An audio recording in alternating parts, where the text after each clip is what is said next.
Stepstone presenting Vira, truly independent AI homes, 0% no other charges. போரூருக்கே இது புதுசு at Kattupakkam Porur.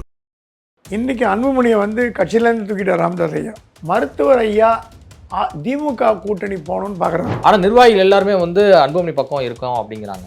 PMK உடஞ்சதுன்னா அதன் லாபம் திமுகக்கு தான், நஷ்டம் அதிமுகக்கு அப்படின்னு விவரமாக டீட்டெயில்டாக ஆடிட்டர் குருமூர்த்தி அமித்ஷா லெட்டர் போட்டார். நான் கேள்விப்பட்ட வரைக்கும் டெல்லி கூடிய விரைவில் தலையிடும்னு கேள்விப்படுறேன். மோடி அவர்களே வரார், டாக்டர் ராமதாஸ் கமான் அப்படின்ட்டாருன்னா ராமதாஸ் வந்துட போகிறார். தமிழக வெற்றி கழகம் அன்டெஸ்டட் பொலிட்டிக்கல் பார்ட்டி. 30%, 40%, 50% என்ன வாய்க்கு வந்தது பேசுகிறீங்க. எனக்கு தெரிஞ்சு விஜய்க்கு 15% மேலே வாக்கு இருக்கிறதா எனக்கு தெரியல. இளைஞர்கள் இருக்காங்க, இல்லைன்னு சொல்ல. அகில இந்திய லெவல்லையே தூங்கு மூஞ்சி கட்சி ஆகி போச்சு பாஜக. முன்ன இருந்த சுறுசுறுப்பு இல்லை. 2 வருடமாக கட்சி தலைவரே போடலிங்க. எப்போ மற்ற மாநிலங்களை வளர்க்க போகிறீங்க? மோடி ஏன் கோட்டை விடுறாருன்னு தெரில.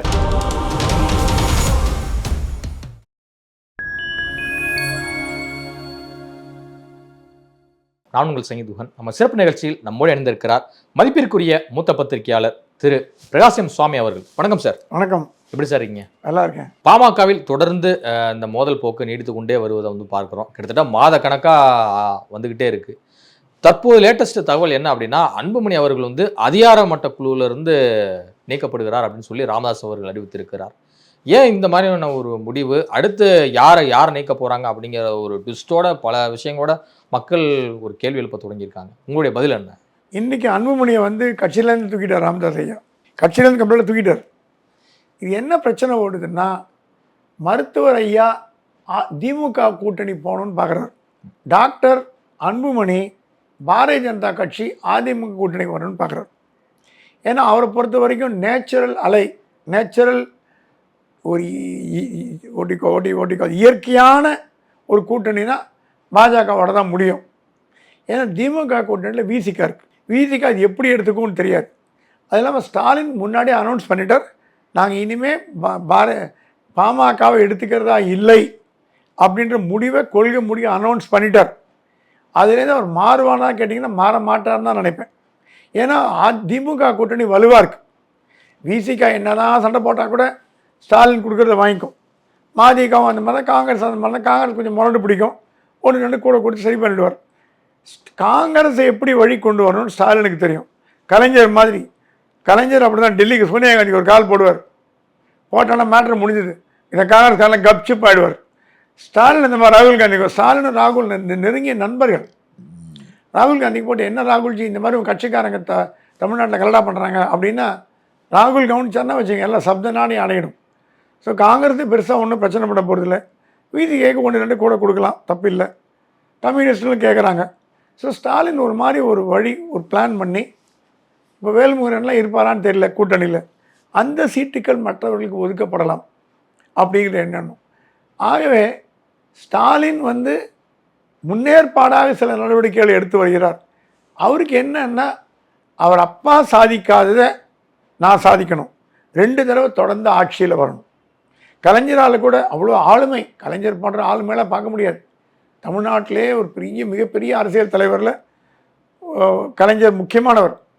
கலைஞராலே 2 தடவை ஆட்சிக்கு வர முடியல, தொடர்ந்து வர முடியல. அந்த ரெக்கார்டை பிரேக் பண்ணணும்னு ஸ்டாலின் பார்க்குறாரு. அதுக்கு உண்டான முயற்சி எடுத்துகிட்டு வர்றார். அந்த முயற்சியின் ஒரு அங்கமாக தான் மக்களை போய் சந்திக்கிறார். இப்போ விடுபட்ட மகளிர் உரிமை தொகை அனைவருக்கும் கொடுக்கப்படும் அப்படின்னு அனௌன்ஸ்மெண்ட் விட்டுருக்கார்.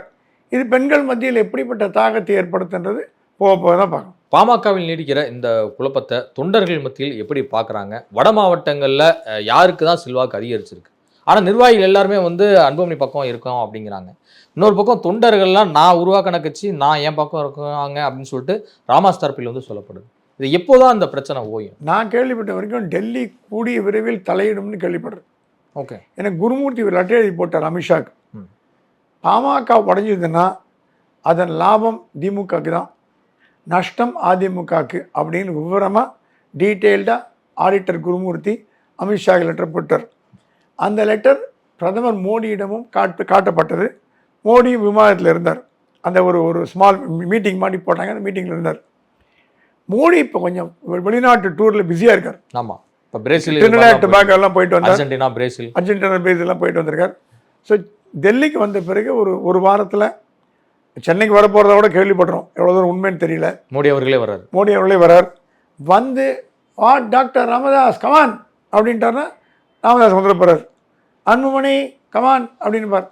அந்த அதிகார தோரணையில் பேசி 2 பேரும் கட்டி அணைச்சி கை கொடுக்க வச்சு, ஏன் இப்படிலாம் பண்ணுறீங்க, ஏன் சண்டை போடுறீங்க, ஒன்றா சேருங்க அப்படின்னாங்கன்னா, ஏன்னா மோடி மேலே டாக்டர் ராமதாஸ் அவர்கள் மிகப்பெரிய மரியாதை வச்சுருக்கார், மிகப்பெரிய ரெஸ்பெக்ட் வச்சுருக்கார். அந்த ஒரு முறையில் மோடி சொன்னால் ராமதாஸ் கேட்பாரானா கண்டிப்பாக கேட்பார். வேறு யார் சொல்லியும் கேட்காத டாக்டர் ராமதாஸ் மோடி சொன்னால் மட்டும்தான் கேட்பார். அப்போ மோடி தலையிட்டு இந்த பிரச்சனையை தீர்த்து வச்சு பாமகவை அதிமுக கூட்டணி பாஜக கூட்டணியில் கொண்டு வரணும்னு சில முக்கியமான பாஜக தலைவர்கள் எங்கிட்ட சொன்னாங்க. நானும் கேட்டேன் அவங்களே, எத்தனை நாளைக்கு அந்த போர் நீடிக்க போகுது, இவரை நீக்கிறாங்க, அவர் நீக்கிறான், அவர் நீக்கிறான், அவர் நீக்கி இப்படி போயிட்டே இருக்குதே, நல்லா இல்லையே.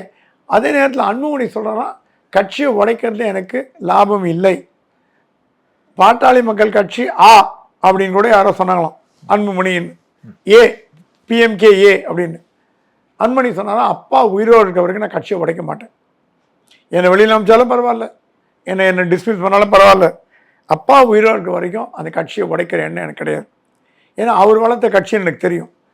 எங்கேயாவது ராமதாஸை பற்றி தரக்குறைவாக டாக்டர் அன்புமணி பேசுகிறாரான்னு பார்த்தீங்கன்னா எங்கேயுமே தரக்குறைவாக பேசலை. மரியாதை கொடுத்தா பேசுகிறார், ரெஸ்பெக்ட் கொடுத்தா பேசுகிறார். இத்தனைக்கும் டாக்டர் ராமதாஸ் அவர்கள் தரக்குறைவாக மகனேன்னு கூட பார்க்காம, கட்சி தலைவர்னு கூட பார்க்காம பேசிட்டு கூட திருப்பி பதிலடி கொடுக்குற அன்புமணி. ஸோ என்னை பொறுத்த வரைக்கும் டெல்லி தலையிட்டு இந்த பிரச்சனையை தீர்த்து வைக்கும் அப்படின்னு நம்புறவங்களில் நானும் ஒத்தனா இருக்கு. வருகின்ற சட்டமன்ற தேர்தலில் திமுக கூட்டணியுடைய 50% வாக்குகளும் எங்கள் பக்கம் வரும் என பேசியிருக்கிறார் தமிழக வெற்றி கழகத்தின் தேர்தல் பிரிவு மேலாண்மை பொதுச் செயலாளரான ஆதவ அர்ஜுனா அவர்கள் ஒரு பேட்டியில் சொல்லியிருக்காரு. இது அப்படியே 50% திரும்புறதுக்கான வாய்ப்பு இருக்கா? தமிழக வெற்றி கழகம் அன்டெஸ்டட் பொலிட்டிக்கல் பார்ட்டி. திமுக 50% வாக்குகள் வரும் அப்படின்னு அதிர்ச்சியா இருக்கேன். அன்டெஸ்டட் பொலிட்டிக்கல் பார்ட்டி அதன் பலத்தை நிரூபிக்கவில்லை. ஈரோடு கிழக்கு தொகுதியில் போட்டி போட ஒரு நல்ல வாய்ப்பு இருந்தது இடைத்தேர்தலில். அப்போவாது போட்டி போட்டிருக்கலாம், அப்பவும் பேக் அடிச்சார் விஜய். அப்போ நீங்கள் போட்டி போட்டிருந்தீங்கன்னா உங்களோட உண்மையான நிலவரம் மக்களுக்கு தெரிஞ்சிருக்கும்.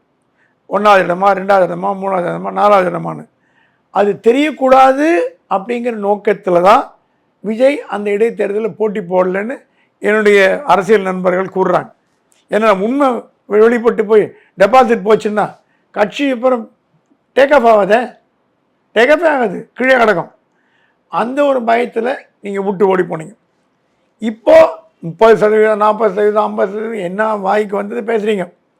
எனக்கு தெரிஞ்சு விஜய்க்கு 10% மேலே வாக்கு இருக்கிறதா எனக்கு தெரியல. இளைஞர்கள் இருக்காங்க, இல்லைன்னு சொல்ல. விஜய் கூட இளைஞர்கள் இருக்கிறாங்களா கேட்டால் கண்டிப்பாக இருக்காங்க. பல இளைஞர்கள் கட்சி சாராத இளைஞர்கள். இப்போ திமுக அதிமுகவில் வந்த இளைஞர்கள்னு சொல்ல, காலேஜ் படிச்சுட்டு எந்த கட்சியில் சேராதவன் டைரெக்டாக விஜய் கட்சியில் போய் சேர்ந்த இளைஞர்களையும் நான் சந்தித்திருக்கேன், பேசியிருக்கேன். ஆனால் திமுகவை தனியாக வீழ்த்த முடியும் அப்படின்னு ஆதவர்ஜுனா நம்பினார்னா அவருக்கு அரசியல் தெரியலன்னு அர்த்தம். திமுகவை தனியால் வீழ்த்த முடியாது. திமுக இன்னைக்கு நேரத்துக்கு வந்த கட்சி இல்லை, 90 ஆண்டுகளாக இருக்கிற கட்சி. பார்ட்டி 75 வருடம், திமுக 75 வருடம் இருக்கிற கட்சி. கூடிய விரைவில் 25 வருஷம் போச்சுன்னா சென்னிநிதி வரப்போகுது. அது அவ்வளோ சீக்கிரம் ஆட்டி பார்க்க முடியாது உங்களால். அதிமுகவே தளரும் பொழுது இவங்க எப்படி விஜய் கட்சி திமுகவை அப்படியே டக்குன்னு தூக்கி போட்டு ஆட்சிக்கு வந்துட முடியுமா? பகல் கனவு காண்பதற்கு அனைவருக்கும் உரிமை உண்டு. அதே பெட்டியில் என்ன சொல்றாரு அப்படின்னா, இப்போவே 25% வாக்குகள் தாவேகாவுக்கு இருக்கு. விஜய் இன்னும் களத்தில் ஃபுல்லாக இறங்கி மக்களை சந்திச்சாருன்னு இன்னும் 10% கூடிரும், எப்படியும் 35% வாக்கு எங்கள்கிட்ட இருக்கு அப்படிங்கிறார். இது என்ன மாதிரியான கால்குலேஷன் நினைக்கிறீங்க? யார் மக்களை சந்திக்கிறதுக்கு உங்களை தடுக்கிறாங்க? நீங்கள் பனையூர்லேயே எப்போ பார்த்தா அரசியல் பண்ணிங்கன்னா வெளியில் அரசியல் பண்ணலையே. ஒரு மாநாடு போட்டிங்க, 2 மாநாடு போட்டிங்க, சோஷியல் மீடியா மீட் போட்டிங்க, அது மட்டும் போடாது. மக்களோட மக்களாக போராட்டத்தில் கலந்துக்கணும். சும்மா போய் கை காமிச்சிட்டு வேனில் இறங்கி அதெல்லாம் எனக்கு நீங்கள் நினைக்கிறீங்க சினிமா மோகத்தினால் தமிழ்நாட்டில் ஓட்டு வரும்னு நினைக்கிறீங்க. அது எம்ஜிஆர் ஜெயலலிதா சகாப்தத்தோடு போச்சு. இன்ஃபேக்ட் ஜெயலலிதா கூட சினிமா நடிகைன்னு யாரும் ஓட்டு போடல, ஞாபகம் வச்சுக்கோங்க. எம்ஜிஆருக்கு தான் போட்டுக்கலாம், எம்ஜிஆருக்கு சினிமா நடிகர்னு ஓட்டு போட்டுக்கலாம். 22 வருஷம் பயணிச்சிருக்கிறாருல, 20 வருஷம் அரசியலில் பயணித்து எம்எல்ஏ வந்து கட்சியை வளர்த்து எம்ஜிஆர் வந்து அண்ணாவோட இதே கனின்னு பாராட்டப்பட்டு அப்புறம்தான் வந்து 1967 திமுக ஆட்சிக்கு வரத்துக்கு முக்கிய காரணம் எம்ஜிஆர். தம்பி உன் முகத்தை காட்டு, லட்சம் வாக்குகளை பெறுகிறேன் அப்படின்னு சொன்னவர் அண்ணா. எம்ஜிஆரோட அது குண்டடிப்பட்ட அந்த படத்தை வச்சு தான் ஆட்சிக்கு வந்தாங்க. அப்புறம் பல்வேறு காரணங்களால் பிரிந்து போகப்பட்டது, முடிஞ்சு போச்சு. ஸோ அப்படி இருக்கும் பொழுது சினிமா மோகத்தினால் மட்டும் விஜய் வருவாரான்னு கேட்டிங்கன்னா அது ஒரு 2-3% வாய்ப்பு உண்டு. மீதியெல்லாம் விஜய் கொள்கைகள். இப்போ இருக்கிற இளைஞர்கள்லாம் சாதாரணமாக நீங்கள் இடம் போட முடியாது. அந்த காலத்துக்கு மாதிரி நீங்கள் வந்து அப்பா டிஎம்கேக்கு போட்டார், அப்பா காங்கிரஸுக்கு போட்டார், பையன் காங்கிரஸுக்கு போடுறான்ற கதை கிடையாது. இப்போ படித்த இளைஞர்கள்லாம் நாட்டுக்கு என்ன பண்ணுற, நீ எனக்கு என்ன பண்ணுற, எங்கள் தொகுதிக்கு என்ன பண்ணுற, என் நகரத்துக்கு என்ன பண்ணுற, ப்ராமிஸ் நிறைவேற்றியா, போன தடவை சொன்னியே பண்ணியா, அந்த மாதிரி கேட்கக்கூடிய இளைஞர்கள் அதிகமாயிட்டாங்க. ஏன்னா இளைஞர்கள் சக்திங்கிற பெரிய சக்தியை உருவாயிட்டு வரும். அப்துல் கலாம் மாதிரி தலைவர்கள் அவங்களை உருவாக்கினதுனால நீங்கள் இளைஞர்களை ஏமாற்ற முடியாது. விஜய் வருகிறார், விஜய் வருகிறார், சினிமா நடிகர், ஸோ வாட் அப்படிமா. ஐடி இப்போ இருக்கிற ஐடிலாம் ஸோ வாட், இதால் தான் ஹியூமன் பீயிங், அவர் ஒரு மனிதர் தான், நான் ஏன் போய் பார்க்கணும். முன்பு மாதிரி சினிமா நடிகர்கள் பின்னாடி ஓடும் கலாச்சாரம் தமிழ்நாட்டில் குறைந்து வருகிறது என்று ஒரு சர்வே முடிவு வந்தது. மீனெல்லாம் ரோட்லேயோ மால்லையோ கடையிலையோ ஒரு ஹீரோவை பார்த்தா 200 பேர் ஓடுவாங்க, பின்னாடி 300 பேர் ஓடுவாங்க, 500 பேர் ஆட்டோ எடுத்துப்பாங்க, ஆட்டோகிராஃப் எடுப்பாங்க. இப்போ அவர் ஓகே சூர்யாவா, வெரி குட், போயிட்டார், பாத்தியா பாய், ஹலோ, சிம்புவா, ஹலோ, போயிட்டார். அந்த சினிமா மோகம் குறைஞ்சி போச்சுன்னாங்க ஒரு சர்வே எடுத்ததில். அந்த சர்வே உண்மையாக இருந்தது என்றால் நடிகர்களுக்கு ஓட்டு வருவது கஷ்டம் அப்படின்னு நம்ம எடுத்துக்கணும். அண்ணாமலைக்கு தேசிய அளவில் நிச்சயமாக பொறுப்போடப்படும் அப்படிங்கிற ரீதியில் ஏற்கனவே நீங்கள் குறிப்பிட்டிருந்தீங்க. தற்போது செய்தியாளர்லாம் அன்வராஜா குறித்து கேட்டதுக்கு அவர் என்ன சொல்கிறார் அப்படின்னா, கொஞ்சம் பொறுத்துருங்கண்ணே, நான் இப்போ எதுக்கும் பேச முடியாதுண்ணே அப்படின்னு சொல்லிட்டு கடந்து போகிறாரு. அப்போ பாஜக தலைமையினுடைய அந்த கட்டுப்பாட்டில் தான் அண்ணாமலை இருக்கிறாரா, அவருடைய திட்டம் தான் என்ன அடுத்து? பாஜக தமிழ்நாட்டை பொறுத்த வரைக்கும் ஸ்லோவாக போகிறதுன்னு சொல்லுவாங்க. நான் அதோட ஒருபடி மேலே போய் சொல்கிறேன். அகில இந்திய லெவல்லையே தூங்கு மூஞ்சி கட்சி ஆகிப்போச்சு பாஜக. முன்ன இருந்த சுறுசுறுப்பு இல்லை. 2 வருடமாக கட்சி தலைவரே போடலிங்க. நட்டா பதவி வேலைக்கு 6 மாதம் ஆகுது, இன்னும் போடல. இப்போ தான் யோசிச்சுட்டு இருக்கு, புரந்தரேஸ்வரி போடலாமா, நிர்மலா சீதாராமன் போடலாமா, வானதி சீனிவாசன், அந்த மாதிரி இப்போ தான் யோசிக்க ஆரம்பிச்சிருக்கீங்க. நீங்கள் எப்போ யோசித்து, எப்போ தலைவரை போட்டு, எப்போ கமிட்டி கூட்டி, எப்போ மற்ற மாநிலங்களை வளர்க்க போகிறீங்க? மோடி ஏன் கோட்டை விடுறாருன்னு தெரில. ஆட்சியில் நல்லா பண்ணுறாருன்னா பிரமாதமாக பண்ணுறார்.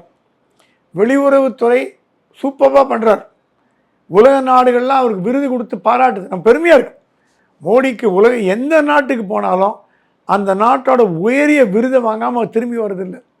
அந்த அளவுக்கு உலகம் பாராட்டப்படும் உலக தலைவராக, சர்வதேச தலைவராக உருவான மோடி இந்தியாவில் பாஜகவை ஏன் கோட்டை விட்டாருங்கன்னா $1000 மில்லியன் கேள்வி. இந்தியாவில் பாஜக வளர்க்குறதுக்கு அமித்ஷா விட்ட ஆள் கிடையாதா? அமித்ஷாவுக்கு டைம் இல்லையா? ஏன் நீங்கள் இன்னும் கட்சியை, இப்போது அண்ணாமலைக்கு தேசிய பொதுச் செயலாளர் பதவி கொடுக்குறதா ஒரு பேச்சு அடிபட்டுது. சரி, அது நல்ல பதவி தான். தலைவருக்கு அடுத்த பவர்ஃபுல் பதவி கட்சியில் எதுன்னு பார்த்தீங்கன்னா தேசிய பொதுச் செயலாளர் பதவி தான் பாஜகவில் மிகவும் வலிமையான ஒரு பதவி. அந்த பதவி அண்ணாமலை கொடுக்கலாம் முடிவு பண்ணாங்க. ஏங்க நீங்கள் தலைவரை போடலையே, அப்படிங்க அண்ணாமலை நியமிக்கிறது? தலைவரை போடாமல் அண்ணாமலை நியமிக்கிறதுக்கு நடக்காத காரியம். இப்போ தான் ஆந்திராவில், தெலுங்கானா, வெஸ்ட் பெங்காலில் கட்சி தலைவரில் போட ஆரம்பிச்சிருக்கீங்க. தமிழ்நாட்டில் இப்போ தான் போட்டிங்க சில மாதங்களுக்கு முன்பு. நீ எப்போ மாநிலங்களில் போட்டு, எப்போ நீங்கள் தேசிய தலைவரை தேர்ந்தெடுத்து அதுக்குள்ளே பொழுது முடிஞ்சிடும் போலகுது. ஸோ பாஜகவோட கட்சி இன்னும் சிறப்பாக செயல்படணுன்னா அது வந்து கட்சி தலைவரை முதல்ல போடுங்க. தலைமையே இல்லைன்னா கட்சி எப்படி வளரும்? அதிமுகவில் திமுக அந்த மாதிரி இருக்கா? காங்கிரஸில் அந்த மாதிரி இருக்கா? காங்கிரஸில் வந்து ராகுல் காந்தி வேணான்னு சொல்லிட்டு போனார். கொஞ்சம் இப்படி இடைப்பட்ட காலத்தில் கொஞ்சம் யோசிச்சாங்க, மல்லிகார்ஜுன கார்கே போட்டாங்க. அவர் வந்து திறமையான தலைவராக இல்லையாங்கிறது ஒரு டிபேட் இல்லை. அந்த நாற்காலியில் ஒருத்தர் அமர்ந்திருக்கிறார். பாரதிய ஜனதா கட்சியில் தலைவர் நாற்காலியில் உட்காரத்துக்கு இதுவரைக்கும் யாருமே வரலையே. அதுதானே பெரிய குறைபாடு. அந்த குறைபாடு நீக்காம நீங்கள் அண்ணாமலைக்கு போஸ்ட் கொடுக்கப்படும், அது கொடுக்கப்படும், இது கொடுக்கப்படும்னு வெத்து வாக்குறுதி கொடுத்தீங்கன்னா அது எப்படி ஜனங்கிட்ட எடுபடும்? முருகருக்கு பெருமை சேர்த்த ஆட்சி தான் திமுக அப்படின்னு பேசியிருக்கிறார் இந்து சமய அறநிலைத்துறை அமைச்சர் சேகர் பாபு அவர்கள். வடபழனி முருகன் கோயில், மருதமலை முருகன் கோயில், திருச்செந்தூர் முருகன் கோயில்னு முருகருக்கு வந்து குடமுழுக்கு நடத்தி பெருமை சேர்த்தது திமுக ஆட்சி தான் அப்படிங்கிறத குறிப்பிட்டிருக்காரு. இதை எப்படி பார்க்குறீங்க? குடமுழுக்கு திமுக ஆட்சியில் பண்ணுறதுங்கிறது பெரிய விஷயம்தான். ஆனால் திருச்செந்தூரில் 200 கோடி சிவநாடார் கொடுத்ததை மறந்துட்டீங்களே ஐயா. முழுக்க முழுக்க அரசாங்க பணம் இல்லையே. சிவநாடார் என்ற ஒரு தொழிலதிபர் 200 கோடியை கொடுத்து சிறப்பாக நடத்துறதுக்கு வழிவகுத்தார். அந்த மாதிரி பல்லாயிரக்கணக்கான மக்கள், முகம் தெரியாதவர்கள்லாம் வந்து பணம் கொடுக்குறாங்க கும்பாபிஷேகத்துக்கு. ஏன்னா அவன் என்ன நினைப்பாங்க, கும்பாபிஷேகத்துக்கு பணம் கொடுத்தா அந்த புண்ணியம் வரும்னு நினைப்பாங்க. கோயிலுக்கு போகிறோம், நல்ல காரியம் பண்ணுறோம். கும்பாபிஷேகங்கிறது அரிய நிகழ்ச்சி, அதுக்கு பணம் கொடுத்தா நல்ல காரியம் நடக்கும். ஸோ முழுக்க முழுக்க இது கிரெடிட்டை தமிழக அரசாங்கம் எடுத்துக்குமானா எடுத்துக்கிறது தப்பு. ஏன்னா தனியார் வடபழனி மருதமலையெல்லாம் அவங்க தானே நடத்தாங்க. இல்லை, அவங்க பண்ணுற கோயிலில் பண்ணுறாங்க. அவங்க மற்ற மக்களிடம் அவங்க வந்து டொனேஷன் வாங்கிட்டு அவங்கக்கிட்ட அவங்களோட என்ன சொல்கிறது, அவங்களோட அன்பளிப்பை வாங்கிட்டு நீங்கள் நடத்தும் பொழுது நீங்கள் உரிமை கொண்டாட முடியாது. ஆனால் திமுக ஆட்சியில் குடமுழுக்கு நடைபெறும் என்பது ஒரு செய்தியான ஒரு செய்தி. ஏன்னா திமுக என்பது ஒரு காலத்தில் கடவுள் மறுப்பாளர் கட்சியில் இருந்தது. அப்புறம் அண்ணா வந்து ஒன்றே குலம் ஒருவனே தேவன்னு மாற்றினார். எம்ஜிஆர் ஓப்பனாக மூகாம்பிகை கோயிலுக்கு போயிட்டு வந்தார். ஜெயலலிதா ஸ்ரீரங்கத்துக்கே போயிட்டு வந்தாங்க. பிடிஆரோட அப்பா பெரிய குங்குமப்பட்டு வச்சுருந்தா கலைஞர் முன்னாடியே உட்காருவார். பிடிஆர் பழனிவேல்ராஜன். மீனாட்சின்னு தான் சொல்லுவார். அவர் உயிர் மூச்சு இருக்க வரைக்கும் எடுத்தோடனே மீனாட்சி அம்மா தாயே மீனாட்சின்னு தான் ஆரம்பிப்பார். இப்போ அதிமுகலையும் திமுகலையும் வித்தியாசமே தெரியல. எல்லா நெத்திக்கு சந்தனம் பொட்டு குங்குமம். ஆனால் தப்பாக சொல்ல, அடுத்த பரிணாமத்துக்கு போயிட்டாங்க. ஸோ திமுக என்பது கடவுள் மறுப்பு கட்சி என்பதிலிருந்து விலகி ஓரளவுக்கு, ஏன்னா இப்போ நீங்கள் செந்தில் பாலாஜி எல்லாம் பார்த்தா நெத்தியில் விபூதியெல்லாம் யாருமே கிடையாது. அப்படிப்பட்ட ஒரு வளர்ச்சி, பரிணாம வளர்ச்சி அடைந்ததுன்னா அது வரவேற்கத்தக்க ஒன்று. ஏன்னா கடவுள் எதிர்ப்பு என்பது மழுங்கி போன ஒரு ஆயுதமாக போச்சு தமிழ்நாட்டில். ஏன்னா இங்கேருந்து அதிகமான பேர் திருவண்ணாமலையில் 6 மணி நேரம் கியூ நிற்கிறாங்க. கேரளா, ஆந்திரா, கர்நாடகாவிலேருந்து வர டூரிஸ்டெல்லாம் போகக்கூடிய இடம் திருவண்ணாமலை. திருப்பதியை ஓவர்டேக் பண்ணுமோ அப்படிங்கிற அச்சம் தோன்றி இருக்கு. இதுக்கு மேலே ஜனங்களை எப்படி அகாமடேட் பண்ணுறதுன்னு தெரியலன்னு அதிகாரிலாம் கலெக்டர்லாம் தவிச்சு போயிருக்காங்க. அண்ணாமலையார் கோயிலுக்கு 5 கிரிவலம் எப்பவும் கூட்டம் தானே. கிரிவலத்துக்கு கும்பலில் நசுங்கிடுவாங்க போல இருக்கு. அந்த மாதிரி ஒரு காலத்து கிரிவலம்னா 10-20 பேர் போவாங்க. லட்சக்கணக்கான மக்கள் போக ஆரம்பிச்சிட்டாங்க. ஸோ தமிழ்நாட்டில் பக்தி கலாச்சாரம் வளர்ந்துருக்கானா வளர்ந்துட்டு வருது. இது ஆன்மீக அரசியலுக்கு உதவுமானா கண்டிப்பாக உதவும். அதனால தான் வந்து திருச்செந்தூர் கும்பாபிஷேகம், வடபழனி கும்பாபிஷேகம், எல்லா கும்பாபிஷேகம் திமுக எடுத்து நடத்துறதுக்கு காரணமே நாங்கள் இந்து மதத்திற்கு எதிரானவர்கள் அல்ல அப்படின்ற செய்தியை மக்களிடம் கொண்டு போவதற்கு திமுக அரசாங்கம் எடுக்கிற முயற்சி தான் கும்பாபிஷேகம். சிறப்பாக நீங்கள் பண்ணீங்கன்னா பாராட்டுகள், குறை இருந்தால் திருத்திக்கங்க. இதுவரை உங்கள் பல்வேறு கருத்துக்களை முடிப்பதற்கு நன்றி. நன்றி.